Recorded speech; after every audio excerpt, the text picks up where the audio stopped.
Educational research में आप सभी का स्वागत है।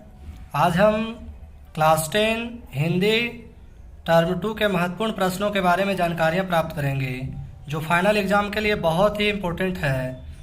तो आप सभी पढ़कर जाइएगा और आशा करते हैं कि आप सभी बहुत अच्छे से तैयारी कर रहे होंगे। तो हमारे जो महत्वपूर्ण सवाल एग्जामिनेशन के लिए सेलेक्ट किए गए हैं, उस पर आप लोग सही से पढ़ के जाइएगा।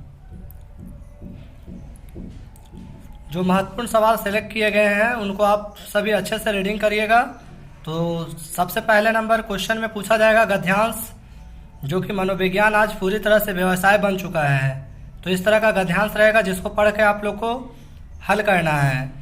कुल 6 अंक का पूछा जाएगा, 3 क्वेश्चन रहेगा जिसका जवाब देना है, जिसमें क्वेश्चंस इस प्रकार का पूछा जाएगा। मनोविज्ञान किसके लिए मानदंड बनाता है, बाल मनोविज्ञान क्या करते हैं, और इस गद्यांश का शीर्षक दीजिए। तो शीर्षक आपको पढ़ कर देना है, जो सारा का हल सॉल्यूशन भी नीचे दिया गया। खंड खा में आपको व्याकरण से पूछा जाएगा, जिसमें कुछ इस तरह का प्रश्न दिया जाएगा।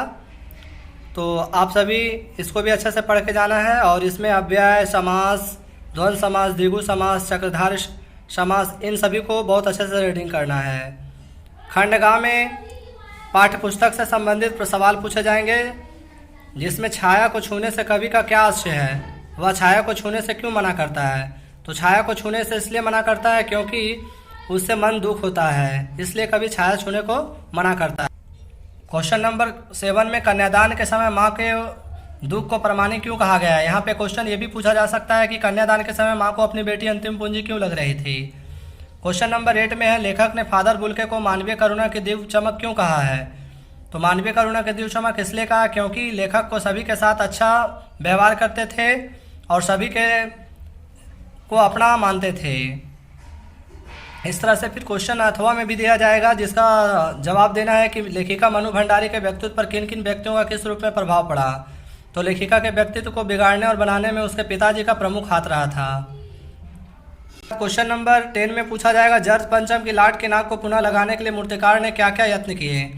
तो मूर्तिकार ने सबसे पहले भारत के सभी पहाड़ों पर उस प्रकार के पत्थर की खोज की जिससे जर्ज पंचम की नाक बनी थी, लेकिन वैसा पत्थर नहीं मिला। उसके बाद उन्होंने महापुरुषों के प्रतिमाओं की नाक की नाप ली, लेकिन उसके जैसा नाक की नाप नहीं मिली। तो इस तरह का आने के कार्य किए थे। खंड घा में एप्लीकेशन पूछा जाएगा, जिसमें अपने क्षेत्र में पार्क विकसित करने के लिए निगम अधिकारी को पत्र लिखिए। वहाँ पे क्वेश्चन ऐसा भी पूछा जाएगा कि गांव में बढ़ते मलेरिया से बचाव हेतु स्वास्थ्य पदाधिकारी के पास पत्र लिखे, या फिर कोरोना कैंप लगाने हेतु स्वास्थ्य पदाधिकारी के पास पत्र लिखे, अन्यथा फिर गांव में विद्युत को चरमराती व्यवस्था में सुधार हेतु पत्र लिखे। नहीं तो फिर सिंपल सा क्वेश्चन पूछा जाएगा कि अपने प्रधानाध्यापक के पास एक पत्र लिखे जिसमें छुट्टी के संबंधित हो। उसके बाद पूछा जाएगा निबंध पूछा जाएगा, जो 5 अंक का होगा, जिसमें कुल 3 क्वेश्चन दिए जाएंगे, जिसमें से एक का जवाब देना है। तो इसमें सबसे इम्पोर्टेंट कोविड-19, तो कोरोना वायरस किस प्रकार से फैला, उसके बारे में हमें लिखना है। इसके अलावा हम बता दें कि पर्यावरण प्रदूषण, जल प्रदूषण और बेरोजगारी, झारखंड पर्यटन स्थल, ये चारों महत्वपूर्ण है, जिसे आप सभी अच्छे से पढ़ के जाइएगा। उसके बाद फिर फाइनल क्वेश्चन है, आपके विचार से फादर बुल्के ने भारत आने का मन क्यों बनाया होगा। तो मेरे विचार से फादर कैमिलो बुल्के स्वयं वीतरागी महान चिंतक, विचारक एवं मानवीय करुणा के पोषक व्यक्ति थे। उनके मन में सभी के प्रति सद्भाव एवं सम्मान की भावना भरी थी। ऐसे व्यक्ति के लिए अपना देश और पराया देश अपना अर्थ खो देता है। वे मानवता और मानवीय करुणा के दिव्य चमक थे, इसीलिए फादर बुल्के को भारत आने का मन बनाया होगा। उसके बाद है क्वेश्चन कि फादर बुल्के भारतीय संस्कृति के एक अभिन्न अंग थे। तो इसका भी ये भी इम्पोर्टेंट एग्जाम के लिए है। क्वेश्चन मानवीय करुणा की दिव्य चमक पाठ में है से हमें क्या संदेश देता है। तो इन तीनों को अच्छे से आप लोग पढ़ के जाइएगा। उसके बाद एक कहानी यह भी है, इससे 3 अंक के प्रश्न पूछे जाएंगे, जिसमें मनु भंडारी के बारे में रहेगा। तो जिसमें मनु भंडारी में आपका फाइनल क्वेश्चन होगा, वह कौन सी घटना थी जिसके बारे में सुनने पर लेखिका को ना अपनी आंखों पर विश्वास हो पाया और ना अपनी कानों पर। इसके बाद क्वेश्चन नंबर 2 बनता है, इससे लेखिका की अपने पिता से वैचारिक टकराहट को अपने शब्दों में लिखिए। तो इसको भी आप लोग बहुत अच्छे से पढ़ के जाइएगा, जो कि मॉडल सेट में भी दिया गया है। उसके बाद नौबत खाने में इबादत, यतीन्द्र मिश्र इसके लेखक है, इससे भी 3 अंक के प्रश्न पूछे जाएंगे, जिसका फाइनल क्वेश्चन है बिस्मिल्लाह खां को शहनाई की मंगल ध्वनि का नायक क्यों कहा गया है। उसके बाद है शहनाई की दुनिया में डुमराव को क्यों याद किया जाता है। तो ये दोनों क्वेश्चन फाइनल के बहुत ही महत्वपूर्ण है। इसके अलावा एक क्वेश्चन और है, काशी में हो रहे कौन से परिवर्तन बिस्मिल्लाह खां को व्यतीत करते थे। तो काशी अब पुरानी काशी नहीं रही, इस युग में काशी की प्राचीन परंपराएं लुप्त होती जा रही है, खान पान की अपनी पुरानी विशेषताएं भी नष्ट हो रही है, मलाई बर्फ वाले गायब हो गए हैं, कुलसुम की देसी घी की कचौड़ी का पहले जैसा मेल जोल नहीं रहा है। ये सारे परिवर्तन बिस्मिल्लाह खां को व्यतीत करते थे। इसके बाद छाया मत छूना, जिसके लेखक है गिरिजा कुमार माथुर, इनसे भी 3 अंक के प्रश्न पूछे जाएंगे, जिसमें पहला क्वेश्चन है, इसका महत्वपूर्ण है, छाया मत छूना का संदेश उद्देश्य स्पष्ट करें। तो ये भी एग्जामिनेशन के लिए महत्वपूर्ण हो। इसके बाद है मृतृष्णा किसे कहते हैं, कविता में इसके प्रयोग किस अर्थ में हुआ है। 100% क्वेश्चन ये पूछा जाता है एग्जाम में, और आप सभी भी इसको पढ़ के जाइएगा। तो मृतृष्णा रेगिस्तान में चमचमाती हुई चिलचिलाती धूप को में बालू के ढेर को कहा, जो दूर से ऐसा प्रतीत होता है कि पानी का प्रवाह है, लेकिन जब वहाँ पहुँचने पर पता चलता है कि बालू का ढेर है। तो इस तरह का भी प्रश्न रहेगा। इसके बाद चैप्टर नंबर है कन्यादान, जिनके लेखक ऋतुराज है, इनसे भी 3 अंक के प्रश्न पूछे जाएंगे। तो इनका फाइनल क्वेश्चन है, कन्यादान कविता में माँ ने बेटी को क्या क्या सीख दी। इसके बाद क्वेश्चन नंबर 2 है, इसका माँ को अपनी बेटी अंतिम पूंजी क्यों लग रही थी।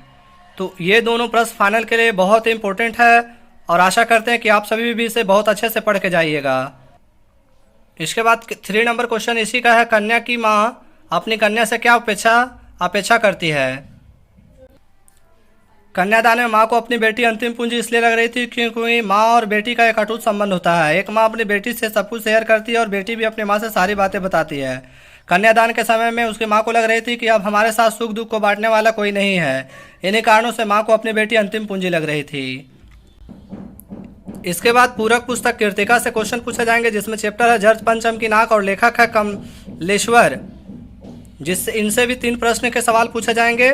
तो क्वेश्चन नंबर 1 इसका जो इम्पोर्टेंट है, सरकारी तंत्र में जर्ज पंचम की नाक लगाने को लेकर जो चिंता और बदहवासी दिखाई देती है, वह उसकी किस मानसिकता को दर्शाती है। क्वेश्चन नंबर 2 है इसका, नाक मान सम्मान का और प्रतिष्ठा का घोतक है, यह बात पूरी रचना में किस तरह उभर कर सामने आई। क्वेश्चन नंबर 3 है इसका इम्पोर्टेंट क्वेश्चन है, जर्ज पंचम की नाक लगने वाले खबर के दिन अखबार चुप क्यों थे। तो इस तरह से ये 3 महत्वपूर्ण सवाल है। इसके अलावा फिर जर्ज पंचम की लाट वाली नाक को लगाने के लिए क्या क्या प्रयत्न किए गए हैं। तो ये सभी भी क्वेश्चन आप लोग अच्छे से पढ़। उसके बाद 5 अंक के निबंध लेखन पूछे जाएंगे, जो काफ़ी महत्वपूर्ण है। तो इसको भी आप लोग सभी पढ़ के जाइएगा, जिसका 150 शब्दों में आंसर देना है। जिसमें फाइनल निबंध का क्वेश्चन है प्रदूषण समस्या और समाधान। क्वेश्चन नंबर 2 है हमारा राज्य झारखंड कोविड-19। तो आप सभी इसको भी अच्छे से पढ़ के जाइएगा। एक और क्वेश्चन है वृक्षारोपण का महत्व, वन संपदा और उसका संरक्षण। इसके बाद पत्र लेखन है, तो पत्र लेखन में भी क्वेश्चन पूछे जाएंगे, जो 5 अंक के होंगे। जिसमें फाइनल क्वेश्चन है, अपने मित्र के पास एक पत्र लिखे जिसमें झारखंड के ऐतिहासिक स्थल के बारे में वर्णन करें। तो इस तरह का प्रश्न आने की पूछा जाएंगे, जिसका सवाल हम लोग को जवाब देना है। क्वेश्चन नंबर 2 फिर पूछा जाएगा कि अपने मोहल्ले की सफाई कराने हेतु स्वास्थ्य अधिकारी को प्रार्थना पत्र लिखें। इसी में अथवा में दिया गया, अपने मोहल्ले की सड़कों एवं नालियों की समुचित सफाई हेतु नगर पालिका अध्यक्ष को एक अनुरोध पत्र लिखिए। क्वेश्चन नंबर 3 है, मेरा अपने क्षेत्र में मलेरिया फैलने की संभावना को ध्यान में रखते हुए नगर निगम के स्वास्थ्य अधिकारी को एक पत्र लिखें। तो इस तरह का प्रश्न एग्जामिनेशन में पूछा जाएगा, 100% पूछा जाएगा। आप लोग अच्छे से तैयारी करके जाइएगा। एक क्वेश्चन और है, अपने इलाके के डाक वितरण की व्यवस्था ठीक ना होने की ओर ध्यान का आकर्षित करते हुए डाकपाल को शिकायती पत्र लिखिए। तो इस तरह से आप लोग को लिखना है डाक कर्मचारी के बारे में।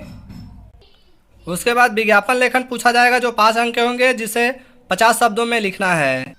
हमारा पहला विज्ञापन है सड़क सुरक्षा के नियम का पालन कैसे करें। 2 नंबर हमारा विज्ञापन है, चुनाव में वोट देने की अपील करते हुए लगभग 50 शब्दों में एक विज्ञापन बनाइए। तो इस तरह का विज्ञापन आप लोग को भी बनाना है। 3 नंबर विज्ञापन हमारा है, छात्रों में खेल के प्रति रुचि बढ़ाने के लिए लगभग 50 शब्दों में एक विज्ञापन तैयार कीजिए। और 4 नंबर विज्ञापन है, शिक्षा के प्रति जागरूकता फैलाने के उद्देश्य से लगभग 50 शब्दों में एक विज्ञापन तैयार कीजिए। तो इस तरह का विज्ञापन आप लोग को बनाना है, आप लोग अच्छे से देख लीजिए ताकि एग्जामिनेशन में किसी प्रकार का कोई समस्या उत्पन्न ना हो। उसके बाद है, समाज में बढ़ रहे अपराधों के प्रति जन जागरूकता के उद्देश्य से लगभग 50 शब्दों में एक विज्ञापन तैयार कीजिए। इसके अलावा पर्यावरण बचाओ, मानवता बचाओ, ये भी विज्ञापन आप सभी पढ़ के जाइएगा। अब पढ़ित काव्यांश में आप लोग को पढ़ना, संकटों से वीर घबराते नहीं, आपदाएं देख छिप जाते नहीं, लग गए जिस काम में पूरा किया, काम करके व्यर्थ पछताते नहीं। तो इस तरह का आने की काव्यांश पूछा जाएगा जिसका आंसर हमें देना है। क्वेश्चन यहाँ पे पूछा जाएगा कि कर्मवीरों की किन्हीं 2 विशेषताएं बताइए। उसके बाद किन विशेषताओं के बिना जीवन व्यर्थ है और क्यों। तो इस तरह का काव्यांश रहेगा फाइनल एग्जाम में, जिसे अच्छे से तैयारी करना है। 2 नंबर काव्यांश है, मैं नहीं चाहता चीर सुख, मैं नहीं चाहता चीर दुख, सुख दुख की खेल मिचौनी, खोले जीवन अपना मुख। तो इस तरह का काव्यांश है जिसके नीचे यानी कि कुछ प्रश्न दिए जाएंगे जिसका हमें समाधान करना है। तो आप लोग सभी अच्छे से देख लीजिए किस तरह का क्वेश्चन पूछा गया और इसका आंसर हमें किस रूप में लिखना है। गद्यांश में एक और देख लेते हैं। आज के युग में कंप्यूटर का आविष्कार एक वरदान की तरह हुआ है, तो ये भी इम्पोर्टेंट है, जिसके प्रश्न इस प्रकार से दिए गए हैं। पर्यावरण हमारा रक्षा कवच है, यह हमें प्रकृति से विरासत में मिली है। तो इस तरह का भी गद्यांश पूछा जाएगा और इस तरह के प्रश्न उसके नीचे दिए रहेंगे।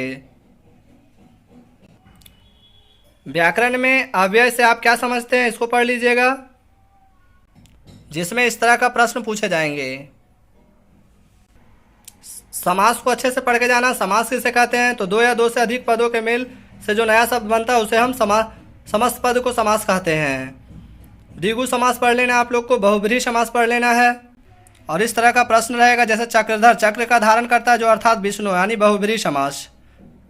तो सभी को अच्छे से रीड कर लेना है। द्वंद्व समास में आप लोग को इस तरह का प्रश्न दिए जाएंगे और द्विगु समास में इस तरह का प्रश्न रहेंगे जैसे त्रिभुज, तीर भुजाओं का समूह, यानी द्विगु समास। एक काव्यांश और है, मैंने झुक नीचे को देखा तो झलकी आशा की रेखा। इस तरह का काव्यांश आप लोग सभी पढ़ के जाना है। तो इस तरह से टर्म 2 के हमने महत्वपूर्ण सवालों के बारे में जानकारियां प्राप्त किए हैं जो फाइनल एग्जाम यानी 9/4/2022 के लिए बहुत ही महत्वपूर्ण है। और आप लोग भी इसे अच्छे से पढ़ के जाइएगा। आशा करते हैं कि आप सब अच्छे से तैयारी कर रहे होंगे। तो और अगर हमारा वीडियो अच्छा लगा हो तो हमारे चैनल को सब्सक्राइब करें और लाइक के लिए मुझे मोटिवेट करें और ज़्यादा से ज़्यादा हमारे वीडियो को शेयर करें ताकि सभी लोगों तक यह वीडियो पहुंच सके। आज के लिए बस इतना ही, धन्यवाद।